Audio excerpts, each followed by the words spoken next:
So in today's video, I'm going to have Archie on, Biscuitbutt, and we're going to have a little banter about reselling, sourcing, just the things that we need to work on in our business. So it's about an hour long. It's a longer video. Without any further ado, let's go.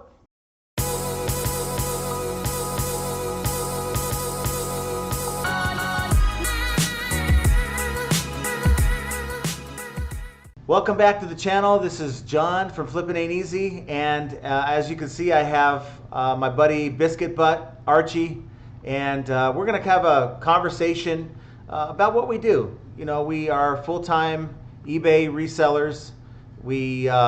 I do this YouTube stuff just to inform you guys on how to, learn from my mistakes, maybe get some ideas on some things that you can do. Real quick before we begin, if you like this kind of content, hit the like button, subscribe to the channel, and of course, hit that notification bell if you've been with me for a while and you want to be notified when I make these kind of videos. Now, we decided to record this. We're not doing this live, just something we wanted to try. We may do it live, but last time we did it, didn't work out so well. So we're going to try to do this. Yeah, well, things happen, right? So we're just going to have a conversation, two resellers that just, we talk all the time on the phone. And I told you, Archie, that this is stuff you can this kind of conversation and sell it, because we had great YouTube, eBay conversations. And I think that, yeah, and I think that as someone that watches YouTube for eBay content, that's kind of like what you want to hear. You know, whether it's how you did this week, things you're dealing with on eBay. Did you catch a video that maybe kind of make you kind of think twice, that kind of thing. And that's what we're shooting for. And hopefully you guys out there who are watching this will get a kick out of it. And so let's kind of just begin. Archie, how was your weekend with sales? I got to tell you that my sales were kind of like a roller coaster ride. I had some decent sales on Friday, and I had not a thing on Saturday, through the roof on Sunday, and on Monday it was very decent. And I had, and I'll show you guys a picture of what I posted on Instagram. My CRV was just full of packages, and that wasn't even the USPS. They came and picked it. It was like one of those Santa bags. They came and picked that up. So that's between my wife's account, my main account. How did you do this weekend? I was through the roof on Friday, and then I barely got off the floor Sunday, Saturday, and Monday. Okay. So, but I wound up having a $2,000 a week altogether, with Friday being, $600. So I just need to find how to be a little more consistent instead of being consistently in the $200 range, because I think you were talking about on your last video that something that you and I talked about is our goal is to try to make at least 200 a day, and that's my goal. Right. I'd like to be closer to 250, because then you're making 90,000 a year. With that said, that means you have to probably be pulling in somewhere around, what, 350, almost 400, just to even hit that 250 goal? Well, yeah, when we were talking on the phone last week, we were talking about, I sat back and I did the math on this. And, if you, now, as resellers, we don't work 365 days a year, but eBay doesn't stop. So you're going to get sales pretty much every day. I mean, unless you're like me, and last Saturday you didn't get any sales. But I'll be honest with you, I'm thinking about it 365 days a year, right. 24/7. I mean, it's really the only job that you can do that you're going to get paid as if you were working every day, if you are consistent and have good listings, a decent number of listings, good sell-through rate, that type of thing.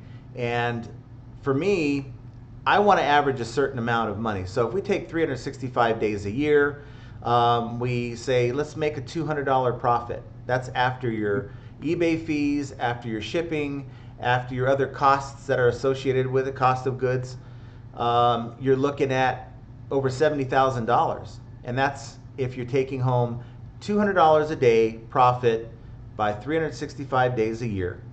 The math is just there. Now, you're going to have days where you're going to have higher than that. You're going to have days you're going to have lower than that. But it's going to start slow for a lot of people that are just starting. You know, you can't just jump into this business and think, okay, $200 a day, I can do that. And you're going to be disappointed. It's going to take time to build it up. So for me, I have around 300 items in my store. My wife has about the same. And we get by because our items just sell quickly. My calculation is most stores that sell kind of everything on eBay, from what I've seen, sell about one for every 100 items. Clothing is more like one for every 150, which is why you have to have a larger store to really get any kind of headway. And that's kind of why we're getting out of the clothing stuff altogether. And I'll talk about that a little bit later.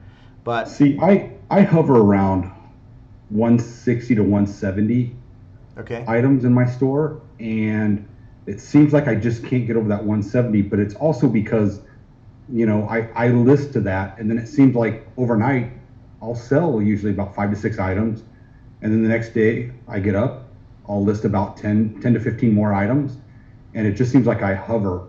But I know in order to get over that hump, I just need to up how much I list a day. Right. So I need to be somewhere around 25, 30 a day, which is definitely feasible.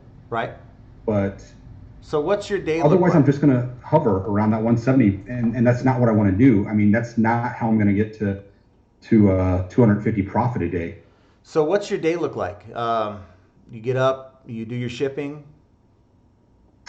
Do you want me to lie or do? Hey, so to be truthful, I'd rather be truthful. That's kind of how I roll. I'm kind of more of a later type person. Okay. So usually, well, I used to have a mail guy that would pick up every day around 1 to 2 p.m. And for some reason, I lost my guy, and now I have a new mail person, and he's getting there about 11 a.m. So I've had to revamp how I do things. And I generally get up about 9 o'clock every morning. And then I honestly just stay in bed, and I'll just kind of get caught up on any emails, respond to any offers, and, just do a lot of, even I'll do some sourcing, laying in bed. And then I'll usually get up around 9:30, 9:45, get my day going. And then my goal, depending on how many items I have to ship, I'll usually just start shipping right away.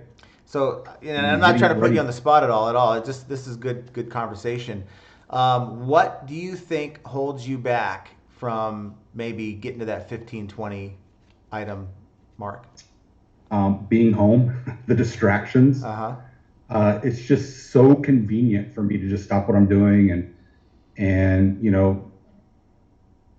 go sit down in the couch, take my break on my couch, and get kind of wrapped up in Instagram or maybe even some YouTube videos, and getting caught up on those videos that I watch every day. And it's just the motivation. But the thing is if I just get up and I immediately start listing, I'm motivated the rest of the day, and I could probably list until midnight. Okay. And it's the days that I just have to kind of kickstart my day, and it's just tough. If I don't just get started immediately, if I just kind of lollygag around until 1 or 2 o'clock, odds are I'm probably going to list 5 things the entire day. Right. And it's going to be much later in the evening, usually around 7, 8 o'clock at night. So I'll jump in behind that, and I'll ask you: are you satisfied with your performance on eBay at this rate that you're going? And I don't even know your numbers or anything. I'm not going to have you come out here and talk about your numbers, but based on your performance right now, are you satisfied, or is there something you want to actually improve upon? Well, no, obviously I'm not. I definitely think that I could do way better. I'm satisfied when I actually have the right items to list and they sell. Like on Friday, I sell $600 worth of items, and and I feel like I'm on top of the world. And the next day I sell 250, which only nets me, about 150 bucks. And, Right. then I'm kicking myself just thinking, okay, what am I going to do next? So I need to source more. I need to get better items. And Right. so, I mean, it's like you said, it's a roller coaster. Some days I think I'm doing phenomenal. Some days I don't. But I'm the one that needs to be my biggest critic. And that's the only way that I'm going to, do better and meet some of the challenges and goals that I have.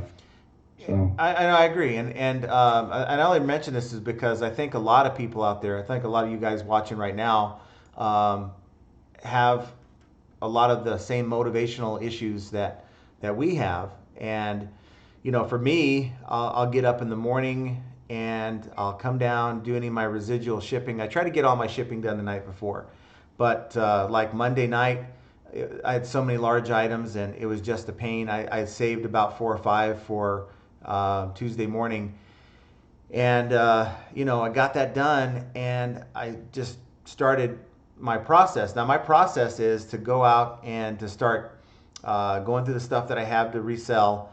It's a testing, cleaning, photos, and it's such a long process. I had that 5 pallets of all those vacuums that I got, all the Roomba robot vacuums, and I love selling those things. Just something see, I that just, I absolutely think that the risk and the reward are definitely there. hmm I just don't know how motivated I could be having to clean something for 20, 30 minutes yeah, and then, testing it and, because what are you doing? You're probably listing one item an hour, you think? Maybe two? maybe because see what happens is you have to put the thing on the charger, you have to let it charge up, Right. then you got to get it But then you can move interfaced on with to your another app. task and, get another Yeah, one going and cleaning. But, right. but the thing is, then I look at just, what you have in your store and, the price points that you have and then what you're selling. And,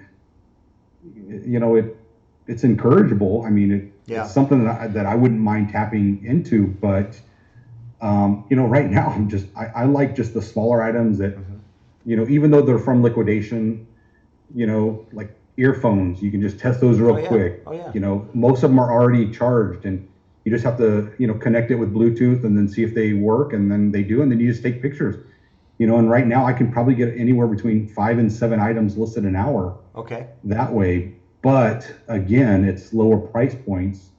So right. I don't know. I think the bang is there for the buck with what you're doing. See, I don't mind taking the time that I take with these items, the larger ticket items, because in my mind, I'm not trying to build a 2,000 item store. I mean, certainly if I can get my store up that high, that just means that Right. based on my current turnover, I'm going to make that much more money, which is fine. But I get these larger ticket items, these higher demand items, the type of item that you can sell either fixed price or auction and know that it's going to hmm sell for what the market is asking. If you have a Right. cheap item, you throw it on auction for $9.99. You're hoping to get $100, but it's just a cheap item. You're probably not going to get what you want. You may not even get more than the minimum bid. So I like focusing Yeah. on the kind of items that are going to have high demand. And, I do 5 to 10 of these a day, and that's fine. The only problem is I sell 5 to 10 of these a day, and which is why my store doesn't really grow as much as other people's stores do. And I But you're haven't. happy with that, right? Well, I am, and I could probably churn out more faster, within the time that I have. Now, I could be a little bit more Right. efficient with my time, but what I'm saying is I can cut corners, and right now I don't have any returns. I don't have any active returns. And that's because Yeah. I'm making sure that I check Yeah. everything on this thing. I buy replacement brushes. Knock on wood. I mean, I There's mean, still 30 days left. no, I get it, but to me, that's one thing I haven't had to deal with in a couple weeks. I don't have any returns, but I'm still selling a lot of items, Right. and I'm happy with it. Now, I can do Um, better. I could do better. I can be more efficient with my time. Like for instance, I'll sit here in the morning, and after I do my shipping, I'll say, okay, what does this source have for liquidation? I'll go to this website. What do they look like? and I'll spend about 30, 45 minutes sorting through there. I'll check out my messages from the night before on eBay, check out my emails. I'll even check out my channel, check out some of you guys out there who are awesome at posting comments on the channel. I'll go in and try to reply, and it's what I notice is that small tasks seem to be like taking my time up, and something will pop up on my phone, a customer message. Right. And I advocate to do this. It's not a bad thing, I don't think, but to get right on it. If they're asking you about an item they're thinking about buying and you don't get back to them, do you think they're really going to wait for you? No, they're fine looking for a solution. They want that item, and they'll go to the next seller, ask that seller the question, get the answer, and say, okay, then I'll buy it from you. So there's things that I do that slow me down, but they have a purpose. Now, like a lot of people, I will get sidetracked with other things. It's not good to have your phone with you. You might want to check out the score and this, that, and the other thing. And what I find is, I would like to do a 9 to 6, 9 to 7 p.m. shift, and I find that I'm doing more of like a 9 to about 8, 9, or 10 o'clock at night, 8 a.m. and it's because I'll run over to UPS. I'll run to the store. Hey, let's fire something up for dinner. I mean, it's not your normal business, and that's the thing. I mean, I'm not gonna get fired for goofing around, but what's happening is I'm gonna find that I'm gonna wish I was more efficient because I just lost the whole day. I'm not gonna be able to hang out with the family or to do this, that, and the other thing. And that's the thing. I've always been in the restaurant business, so I've never had a 9 to 5. It's always a 10 to 8. It's always 10 hours or 12-hour days. Right. And always weekends, holidays, and whatnot. But I just always felt that when I was on somebody else's clock, I could be more efficient and productive than I am at home. And I know I have those characteristics in me that I can do it, but you and I have always talked about too that if we could just get like a warehouse or even rent like a house or something to where we can go. Now it feels like you are going to a job. I just feel like my biggest distractions are being at home. Right. On the other side of that is I love being at home. But there's another side of that. If I want to grow my business, I really eventually will need to get out of the house. Well, but there's another side of that coin that's demoralizing as well, and that is you have to build enough sales to get there. Right. So you're creating more overhead, and that's creating more required sales to make that work. There's got to be a way to fool yourself into thinking that, look, this is serious. I have to do 9 to 5, and this is my work time. It's no different than if you work for a company and they say, here, you have a dedicated office at your home, you're working from home, you can't do your own personal things, you have to be on the clock. And I think that's where most of us sellers fall into that pitfall. But see, I don't know that side of work history. I've never had that luxury of a company saying, hey, you can do it at home and you're just kind of on your time. Right. Because for me, the way I feel like I can do 2 hours here, then get distracted with something, and then do another 2 hours here, and then, later on tonight when my girlfriend goes to bed, then I'll list for another 6 hours. Right. It sounds realistic in my head, but then at night comes where I think that I'm going to list for 6 hours, and I'm like, you know what, I'll just get up tomorrow and I'll be motivated, and I'm going to list 25 items. I'm going to get caught up. Right. Because right now, I can list 250 items. I don't have a store. I'm doing the 250 a month, and until I get to a point where I can list more than that, then I'll get a store. I get there's some other perks with it, but this is just where I'm at right now. And with that 250, that means I want to do it 5 days a week. That means I need to list about 60 items a week, a little over 60. Yeah. So I basically need to do 12 items a day, 5 days a week. Right. because we, you know, we don't. give or take. Obviously, I need to get another 10 extra listed just to get my 250 so that I don't waste those. Right. But And I would say something like that. You know, do 10 a day, and put that other what 10.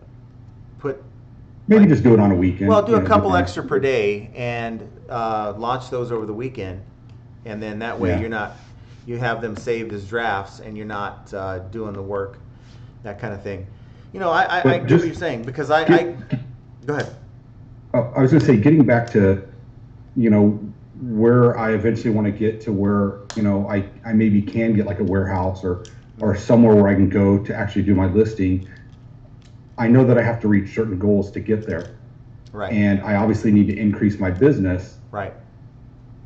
And that's kind of where I'm focused now, is I want to get there. Now, I understand that if I get to the point where, I wind up getting an office or a warehouse or something, I'm going to probably be making the same amount of money that I'm making now. Right. And I'm okay with that because I have to pay the extra overhead. But I think in time, mentally, I'll just be able to just be a lot more productive and efficient.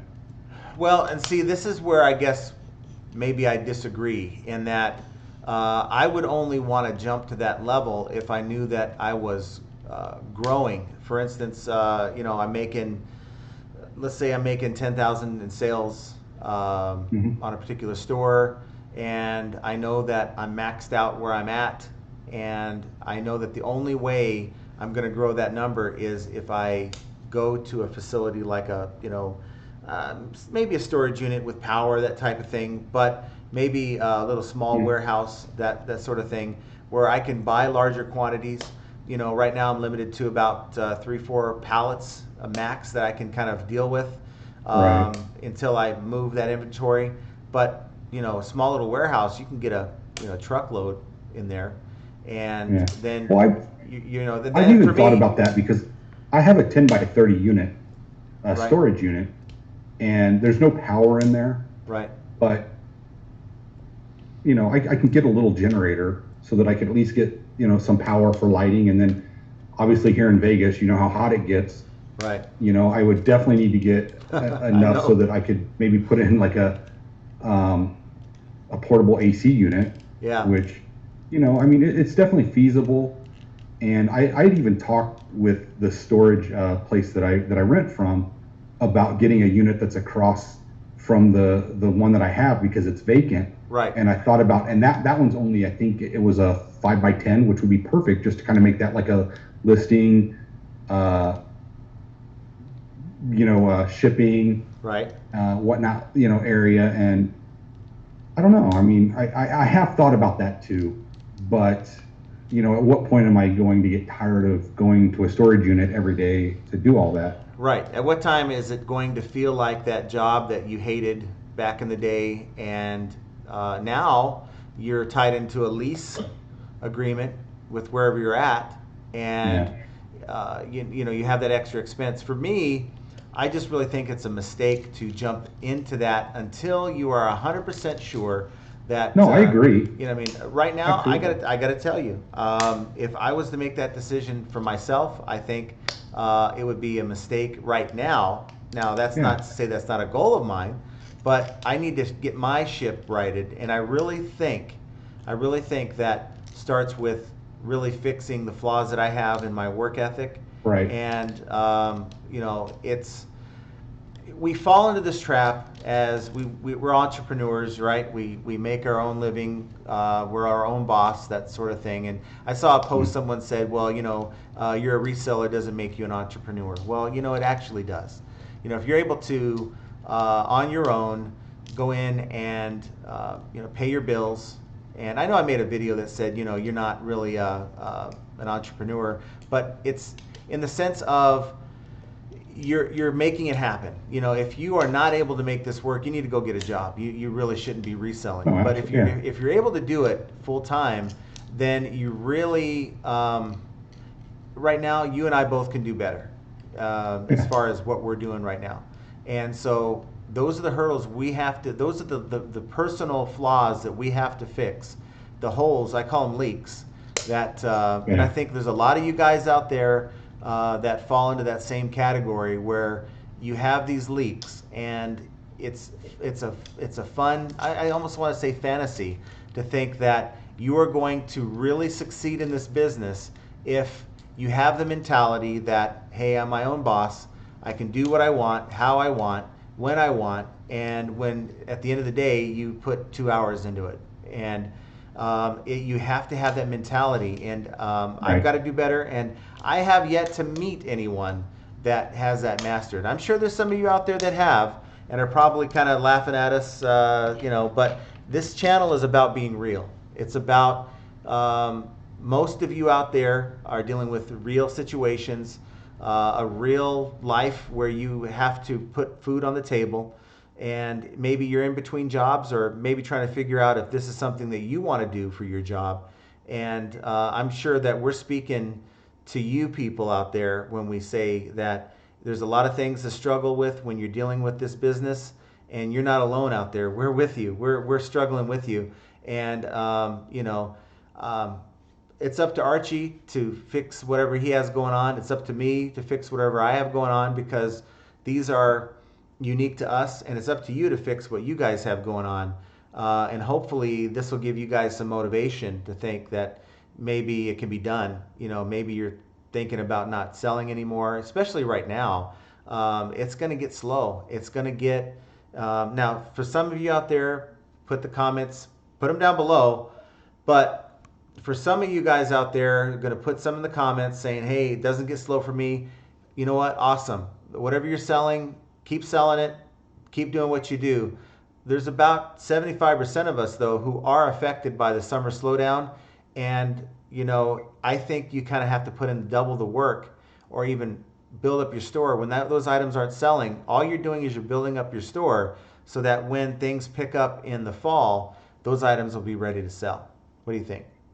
No, absolutely. And I can give you a great example of that. I remember, one of our places that you and I both sourced from, I wound up getting, for, I think all in, it was about $185. Okay. And I wound up getting about 20 of these portable AC units, bringing up portable AC units again. But I got it back in December. Okay. And obviously, if that pallet was available right now, it would probably be going easily for about $700-800. But I got it for less than $200. Like I say, it was about $185, and I sold on average each unit for anywhere between $50 to $75. So I made a pretty darn good profit on that. Right. But the point is I waited to sell those until about March and April, when, especially out here in Vegas, we start getting a little bit warmer. Right. Instead of trying to sell them back in January or February. Right. Actually, I didn't do it in March. I waited till April. And then they pretty much were all gone within a week, week and a half. A lot of people do that. I even had a couple units that were $250 that I sold. Yeah. So I did pretty well on those. But the point is like, even now, even now, I would probably start looking at something that is geared more towards the winter time. Right. If I can get it cheap, like jackets, coats, what are some other winter snowboard stuff? Well, it's funny. We got a bunch of this in our boxes. Well, just to give you an example, we got a bunch of this stuff in our boxes. I was telling you about the heated clothing. The clothing that has the little heat packs inside. It's like, well, you certainly don't want that in Vegas this time of year, but if you hold on to that stuff and, in the fall, that stuff's going to sell. I remember one of my very first pallets that I ever got last year when I first started doing this. I got one of those heated jackets, and retail, I can't even remember the name of it. Everybody's going to make fun of me, but it started with a V. That's all I know. But retail, it was going for about $175. Okay. And of course, when I got it, it was back in March, April-ish. Right. But nobody's going to want to buy it. But I still put it on eBay. I didn't sell it until about the end of September. And I obviously, I sold it without any offers. I sold it, I think I had it for like $80. Right. And I sold it for full ask. But again, the point is you're obviously going to sell things. You may want to hold on to it because you're going to get the bigger bang for your buck by waiting. Yeah. So. Well, I have a North Face vest right now that's nice and warm, and it's brand new with tags sitting in my store. And I know I'm not even going to try to. It's on there, but I'm not going to try to do anything with it. And I'm just going to sit on it until winter, and I'm sure it'll sell. Yeah, I don't think there's anything wrong with still possibly if it's something that's real quick to list. Right. And you're trying to get through some of your death pile, just get it on there, and you don't have to accept any lowball offers unless you just want to get rid of it. But yeah, I mean. Well, I only sell clothing now if I open up these pallets, and Amazon pallets, you get anything that Amazon sells, anywhere from dog food to electronics and clothing and all that stuff. And it's funny where you and I differ so much too on these mystery pallets when we get them. Right. Because you and your wife love. Can I say her name or no? They know her. Yes, go ahead. What's her name? You guys love. Say her name. And I will take all the clothes, throw them into another box, and liquidate it. And it's so easy because we have some flea markets out here, and we have lots of garage sales out here. Okay. So it's real easy for somebody to come and buy those clothes. I want nothing to do with them. I just want to get rid of them. And then talking about dog food, you'll always make fun of, I got some dog food or cat food. Me personally, I throw it on Marketplace, and it's sold within 2-3 days. I may only get about $10 for it, but hey, that's a quick $10. I don't know if Same I want with diapers and things like that. I don't want to deal with people over $10 though. I mean, that's the thing with Marketplace. I just don't want to deal with someone flaking out on me over a $10 purchase. I think anything lower than $50. I've started getting you a little more comfortable with Marketplace because last year that's what I experienced with. Of course I did a lot of eBay, but I did a lot of OfferUp and Marketplace local, and this was before even either one of those platforms actually started really trying to get into shipping. Right. But I got like 3 or 4 pallets of vacuums, and I'm telling you, they sold quick. And, I went through exactly what you're going through where you had to clean them up because, of course, you're not going to get an actual return of, a brand new item that somebody's just like, hey, this was a birthday gift. No, I don't want it. I'll just get the money back. It was actually swap outs and things like that. But still, I was able to sell them. And, I mean. You could part it out. You could part out the items. Can I tell the story about the speakers? Sure. Not the one you're using right now, right? What's that? Not the speakers you're using right now, right? Right. Yeah. No, so I actually wound up going over to John's house, and how many did you have? Like 15? At least 10. Those at least 10. Ion speakers. Right. And I couldn't stand them. Couldn't stand them. They're taking up so much space. I was trying to tell you, it's so easy. You will sell them so quick on Marketplace.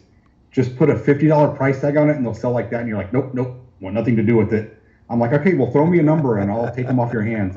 So you wound up selling them to me for about $15 per unit. Yeah, it was like $150 for all of them. What's that? It was like $150 for like all of them or whatever. All of them, yeah. So I got a really good deal, but how long did it take me to sell? It was actually more than 15, right? How many was it? No, it was about 15 because 4 of them were broken. They had no, they weren't broken, by the way. No, well, at least I thought that they were broken. They had, like one wouldn't turn on, the other one wouldn't connect to Bluetooth. And mind you, these were in like used condition. These were not in, they weren't new. They had like banged up. It's like, these were all from Costco. So anyone who's familiar with Costco knows that you can return an item whenever you want. You can use this thing for 3 or 4 summers, bang it up, throw it in the lake, and then bring it back to Costco, and they're going to give you your money back. And so that's kind of the condition that these were in. So when we first made this deal, I didn't even want anything to do with those because you were telling me, he had all his little Post-its on there of what was wrong with it. And I'm like, I don't really want them though, I mean, just put them out on the curb, throw them away. Right. So when I went to pick up the rest of them, because I think the first day I only took like 8 of them. Yeah. That's all I could fit in my car. Yeah. And I had all those sold by the next morning, 8 a.m. All of them were sold for minimum $50 each. Right. So then I went to get the rest of them, and while I was at your house, we decided to test all, I think it was actually like 6 of them. Yeah. You said just were not working. Every single one of them, I don't know how I had the magic touch, but I got every single one of them to work. Yeah. And this gentleman, Mr. Flip It Ain't Easy, he kept his word. I did throw him a little extra money, not a lot. I feel bad, but he kept his word and he still honored it, and I still took them. But I wound up taking them to a guy that actually purchased one that morning, actually my last one that morning, and he wanted more, so I went and I took him the rest, and it was like another 10 or so, and he bought all 10 of them. I wound up making a really good deal. Wow. On all that. Makes you wonder though, that was a one-off. You found that one and then, guy. No. And then this little microphone right here, you gave it to me. Yes, because it wouldn't work. I bought it for this. found. I bought it for this channel, and you know what? This thing don't work either. I mean, honestly, if you can see it, I have my let me have it. screen I'll get on. it to work, man. This thing is driving me crazy. Yeah, I'll just let you come over and like take it, and it'll work perfectly. But I'm now going to be on my 3rd microphone for this channel because it's just the things that I've been buying on Amazon just aren't panning out. But that microphone's panning out for you, so great. Well, that tells you Amazon has returns. Yeah, For a reason. Only like 30-day returns, so I don't know. Yeah, I mean, the thing is, look, I'm growing as a reseller by, you know, I am now selling more stuff on Marketplace. I had a Lowe's pallet, and hopefully it's a story I'm going to be able to tell you guys sooner than later. I keep telling you this, but I'm kind of working on things behind the scenes, and there's a method to my madness. But I can tell you that I had a Lowe's pallet in my garage, and I still have most of it in my garage, that you know, had a bathtub. I mean, I still have the darn thing out there. I had a sink. It's a granite sink, and the thing looked brand new. Let that thing go for $150 on Marketplace. Someone came and picked it up. I'm getting more comfortable selling on Marketplace. You know, I have listings on Marketplace. What I like doing is I like taking these mystery boxes that we get from our liquidator, and this is what we do, and I'm upfront about it in the listing as well, is that we get the boxes and we get the stuff we want to sell. Look, I don't care if there's clothing there. I don't do clothing. You know, it might be a $100 item in there. I'm not even going to look at it. I'm looking for certain kind of items that I like to sell. And maybe out of the 16 boxes I get, I'll get 3 or 4 boxes that's going to double my money on my investment. Okay. Yeah. So I'll then repackage the other 12 boxes, and I'll sell a lot on Marketplace, and I'll get like a couple $100 for those boxes. I've had a couple people who bought from me before, and they're asking me, "Hey, can you tell me when you're going to get more?" Because you know we you know, not only they keep it for themselves in some cases, but they were able to resell a lot of it, and for the money that they're paying me, you know, only a couple $100 for like 12 boxes. You know, they're making money, and so it alleviates that problem where I don't have a death pile. You know, sitting there with $20 items, $30 items that I just don't want to mess with. Maybe I'm not familiar with, and there I'm creating problems. I'm getting away from that mentality. You guys have seen videos where I'm trying to sell everything under the sun, and I still will sell stuff that has value, but to me, it's got to be an easy flip. And with comps, where you know it's not the only one of its kind sitting out there, and otherwise I'm throwing it in those boxes, I'm getting as much money as I can back, and I'm moving on to the next pallet. See, and you and I align. You know, I do the same thing that you do, as far as just, you know, there's some items that are still quality in there that are worth, you know, anywhere from, let's say, $30 and down. Yeah. I just don't want to mess with the $30 because I'm looking at how much can I make per hour, and I just don't want to spend a lot of time on $30 because to me, $30, you post it, when it's all said and done after you ship it, because I do a lot of free shipping, I'm only making $10. Right. That doesn't interest me. I'd rather spend my time sourcing, getting more, you know, different items in here, and just kind of going after those higher ticketed items. So what I'll do is I actually will go through the boxes like 3 different times, because it's funny. The last time I sold about 14 boxes, I was talking to you, Right. and I started taking pictures, and as I was going through taking pictures of this stuff, I found like 6 items that were still like right around the $50 range. So I set them aside and I sold them literally within like 2 or 3 days. Right. But yeah, I mean, I make sure though that if I'm going to sell those little liquidation boxes to somebody, because we have a lot of people around town that will buy those and they'll take them to the swap meet, Yep. or they even have their own garage sales, and they don't have to worry about shipping or fees or anything like that. So they can sell an item for $5 and it's pure profit for them. Right.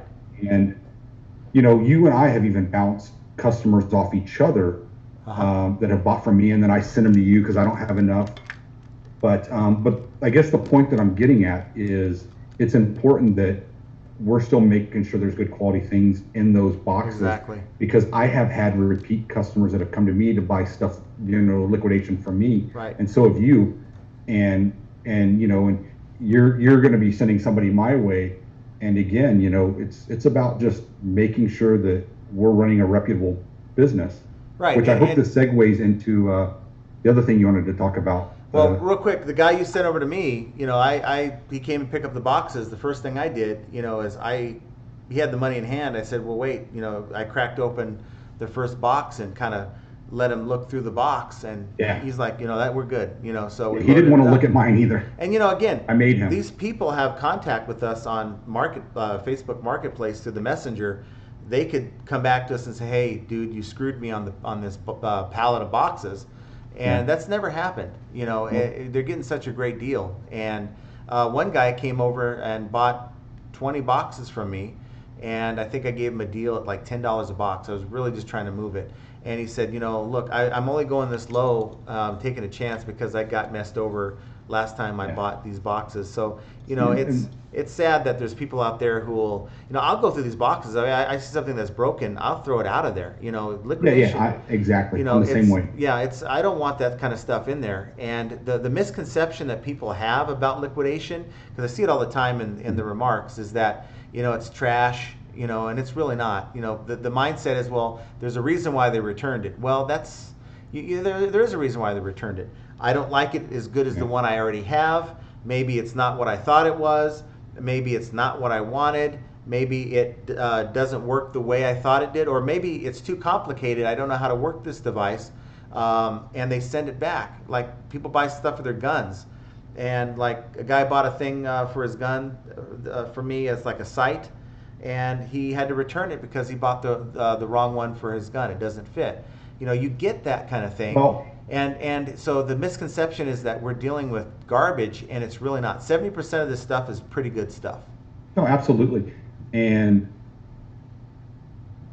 just think about the pallets that you've gotten with all the brother toners in it. Yeah. A lot of them are open, but I've also, in some of my mystery boxes that I get from the liquidator we use, I've had a lot of toners that the foil is actually already ripped open. Mm-hmm. But the good thing about those is the foil has a serial number, and then you can match it to the actual toner and the serial number. Right. You generally know those aren't swap outs, because nobody's going to sit there and use that toner within 30 days so that they can hurry up and ship it back. What they did was they just ordered it wrong. And you can also tell by weight. You and I have talked about weights and stuff like that. Right. And I've probably sold at least 10 or more of toners just like that, where I actually take the picture of it out on the foil and I have both serial numbers matching, and I've never had one of them come back. Right. And, you know, I keep a database. I have an Excel spreadsheet where whenever I get a toner, whether it's a Canon or in most cases like a Brother toner, I will have the ones that are sealed in the pouch that I'll put on my scale with the pouch, and I will take a note in my database as to what that weight is. So now next time I get that particular toner cartridge that's been taken out of the foil, and let's say I'm able to verify the serial number on the foil versus on the cartridge, that I can just weigh that thing, and if it weighs the same as my new one, then I know it has enough toner. I think you're talking like maybe max of a half of an ounce. It's not a whole lot, but you can certainly tell when a cartridge is empty Yeah. versus not. And No, so, and that's genius of you to have done that. So with that said, though, I want everybody out there to know that I am John's agent, and if anybody wants that spreadsheet, there is a fee, and I get a 10% fee. So he will send that spreadsheet to you. yeah, yeah, that ain't gonna happen. See, you can make a business where you can sell, the weights of toner. So Yeah, there you go. and if you guys join my membership that I haven't put out yet, then you will have access to that file. And no, but maybe somewhere down the line we'll do some kind of a deal when this channel grows a little bit more than it is. I think we're a little over 7,000 subscribers. Thank you everyone for subscribing to the channel. I'm very surprised at the success of this channel, but of course I just come on here and ramble. You guys stick around long enough. We're like 45 minutes into this video. You guys stick around long enough to watch us ramble, and hopefully this gives you some stuff that maybe helps you with your business and give you some ideas. Now you were going where with this last conversation before I? Well, I was trying to segue it into, I thought, a conversation you wanted to talk about, which was the gentleman off Facebook that we were thinking about going to. Or you not want to touch that? Well, you can touch it, and it is what it is.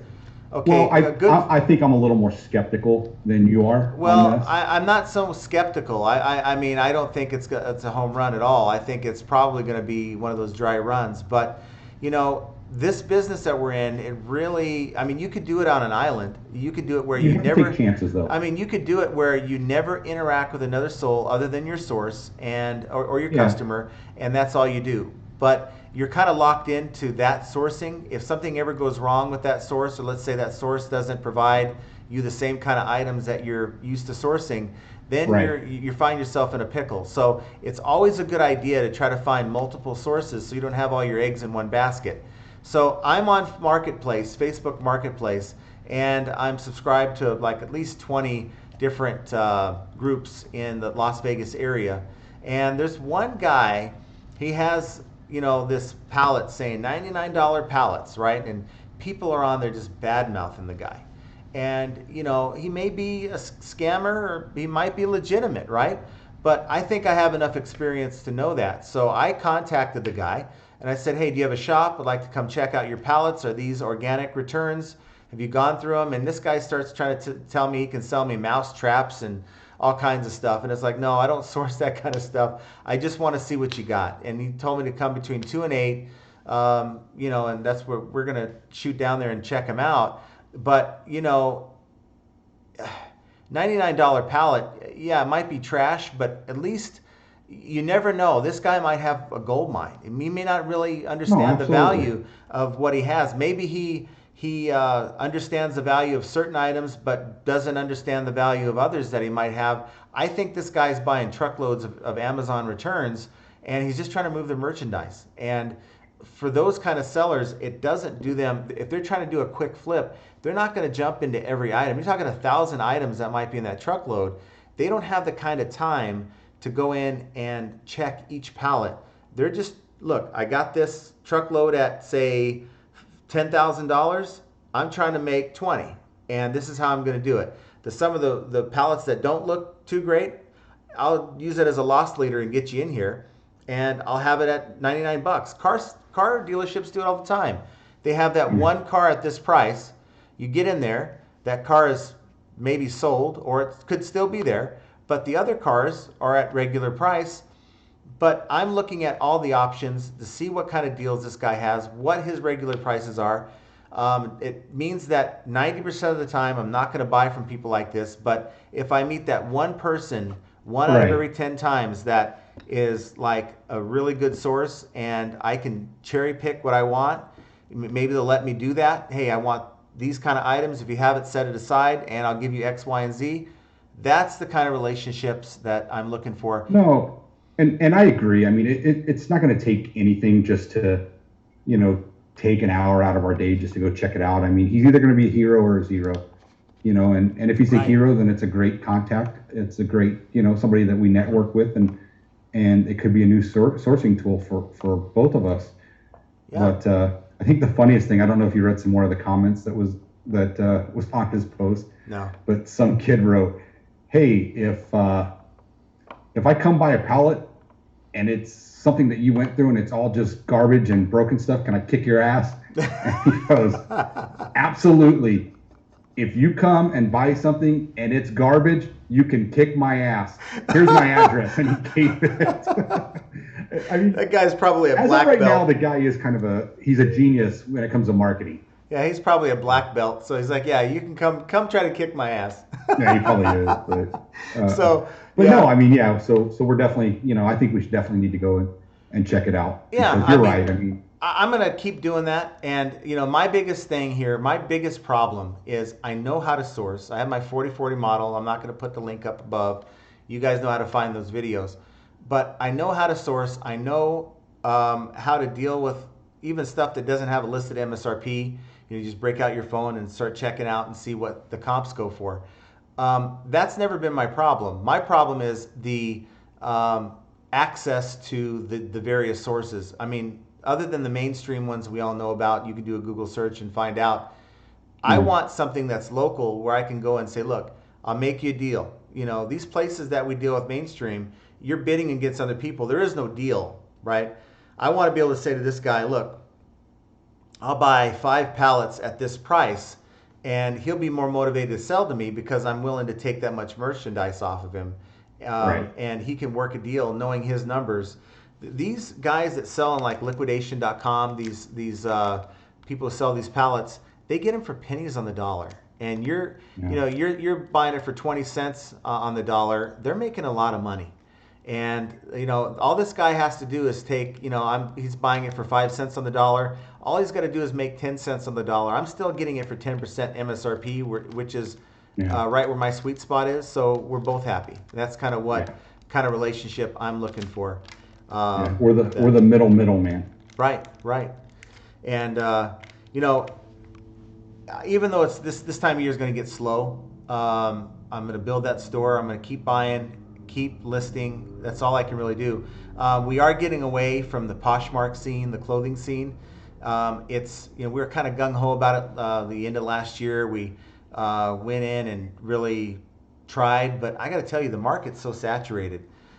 We have like 400 pieces. I'm trying to find a buyer for it, and I really don't like using my channel, but you know, drop me an email. You guys are interested. I may even put some photos in this video so that you guys can see what I'm dealing with. But we're dealing with like Free People, Lucky Brand, you know, a lot of big name items. Like a good percentage of these items are from Macy's liquidation. I did buy about 10 lots that were shelf pulls from Amazon. So like 95% are brand new items that are in this lot. And, you know, I think it's like around 400 pieces, and it's going to fill up at least 15 big boxes. So I don't even know how. Is that the one with the Nike shoes and no? That's the sports. No, I sold that. Shirts. No, I sold that before. This one has Free People, Lucky Brand. Let's see. You know, Crazy 8, Gymboree, Nautica Girls. I have no idea. I want nothing to do with clothing. So yeah, I mean, Good Threads, For All Mankind, that kind of thing. And there's a ton more brands that are in there. This is just the list that I have here. I mean, I'm not the clothing person. My wife is. She knows more about it than I do. You know, Guess, NYDJ, and North Face, and all that stuff. So it's something that we're trying to get away from. I have no problem putting it on Marketplace. The problem with Marketplace is it's almost like Mercari is to eBay. It's more like people are looking for a deal. It's like a yard sale. And people aren't truly looking to give you the correct value that even someone who's sourcing should give. You know, they're trying to get 50 cents an item, you know, on brand name stuff. These things have absolutely have $100 price tags on them. Why would I give you for 50 cents? But the thing is I think what it boils down to, which kind of wraps up a lot of what we talked about, is we need room. Yeah. And get rid of it on Marketplace. You're going to make pennies on the dollar for it. Right. But just get rid of it. But Well, I mean, you're right. I mean, you're not going to sell anything.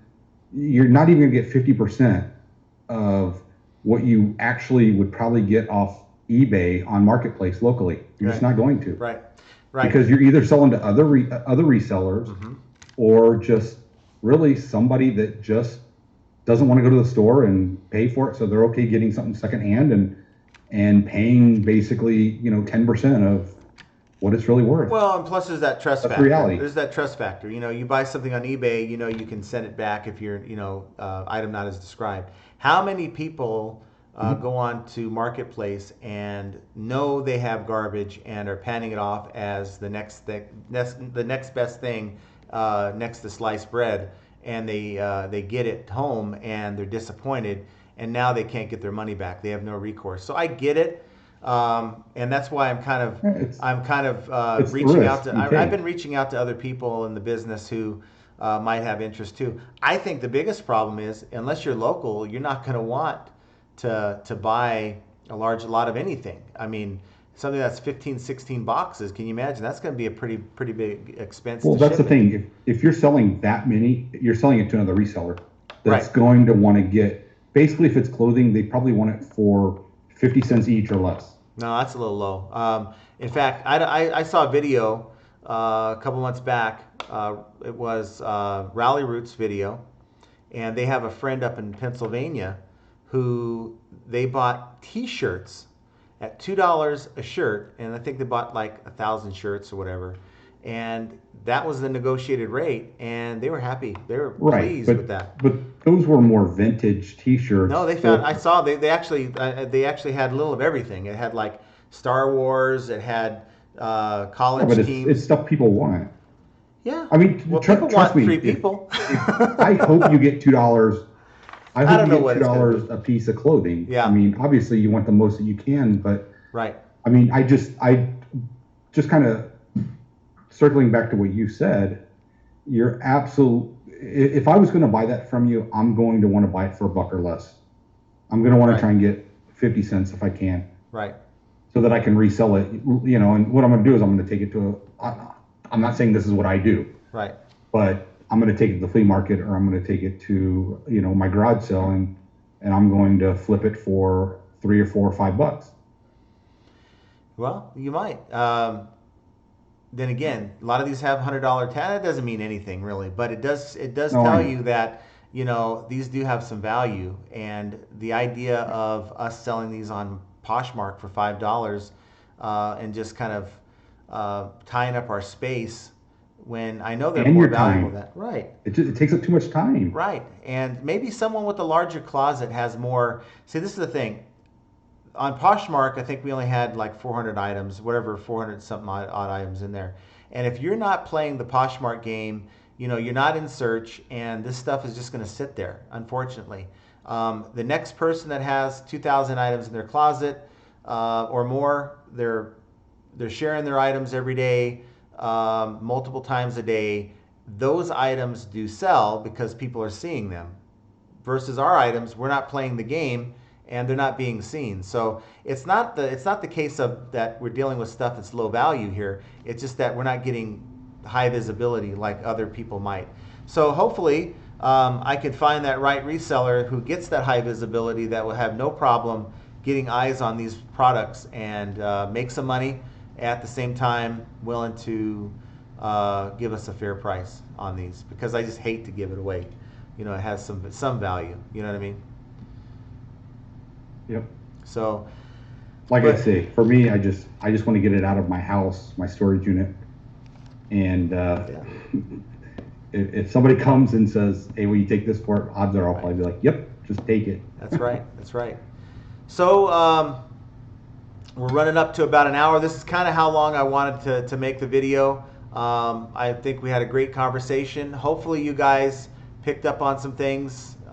If you have any questions, of course, comment down below, and be sure to like the video, share the video, subscribe to the channel, guys. There's like 70% of you who just will not bring yourself to hit that subscribe button. Please do it. It means a lot to me, And of course, if you're with us and been with us for a while, hit that notification bell icon and you're notified when we do something like this or when we go live. And we will go live once we get some things worked on. But guys, I want to thank you for staying with us for an hour. Archie, do you have any final thoughts? No, just stay focused. Yeah. Because I can't, but Yeah. stay focused. And if you guys want to go ahead and sub to me, it's Biscuitbutt. I don't have any videos, but just sub to me. It'll make me feel good. You got to start making videos. There's no bell to hit yet, you know. No, but my goal is eventually I'll start making some videos, and I'm going to cater it more towards my Vegas reselling life, you know, and things like that. So that's my goal. But again, subscribe to me. You don't have to smash anything. You don't have to do anything yet, but subscribe to me. There you go. Please. And you know, I want to finish with this. You know, we talked about a lot of things. Plug your leaks. Find what makes you more productive and do it. You know, don't wait until tonight and then figure, oh, I could have done this better. Do it better now. We got to do the same thing. I know what I need to do. It's just a matter of doing it. You know, work on your sourcing, and it's going to get slow. Don't let things bring you down. That's the number one thing. I think motivation is what hurts resellers.